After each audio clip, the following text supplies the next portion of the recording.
மாண்புமிகு பேரவைத் தலைவர் அவர்களே, காவல், உள்துறை, மதுவிலக்கு மற்றும் ஆயத்தீர்வுத்துறை பற்றிய மானிய கோரிக்கை எண் 22 கீழ் வருவாய் கணக்கில் ரூபாய் 12,101 கோடியே 22,99,000, மூலதன கணக்கில் ரூபாய் 413 கோடியே 25,43,000 மற்றும் கடன் கணக்கில் ரூபாய் 22 கோடியே 1,000 ஆகியவற்றுக்கு மேற்படாத தொகைகள் அரசுக்கு வழங்கப்பட வேண்டும் என கோருகிறேன்.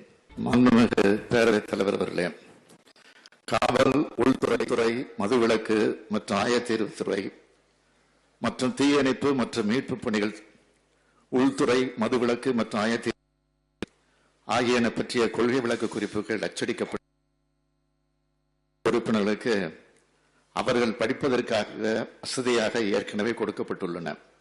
மின்னஞ்சல் மூலமாகவும் அனுப்பப்பட்டுள்ளன. கொள்கை விளக்க குறிப்புகள் தமிழிலும் ஆங்கிலத்திலும் மாண்புமிகு உறுப்பினருடைய மேசைகளில் உள்ள சிறு கணியிலும் பதிவேற்றம் செய்யப்பட்டுள்ளன. அவற்றில் தமிழிலேயே கொடுக்கப்பட்டிருக்கின்ற கொள்கை விளக்க குறிப்புகளை நான் இந்த மாமன்றத்தில் படித்ததாக ஏற்று சட்டமன்ற பதிவேட்டில் பதிவு செய்து கொள்ள வேண்டும் என்று கேட்டுக்கொள்கிறேன். மாண்புமிகு உறுப்பினர்கள் தங்கள் அரிய கருத்துக்களை தெரிவித்த பின்னர் என்னுடைய பதிலுரையில் அவற்றுக்கு விளக்கம் அளிக்கிறேன் என்பதையும் தெரிவித்துக் கொள்கிறேன்.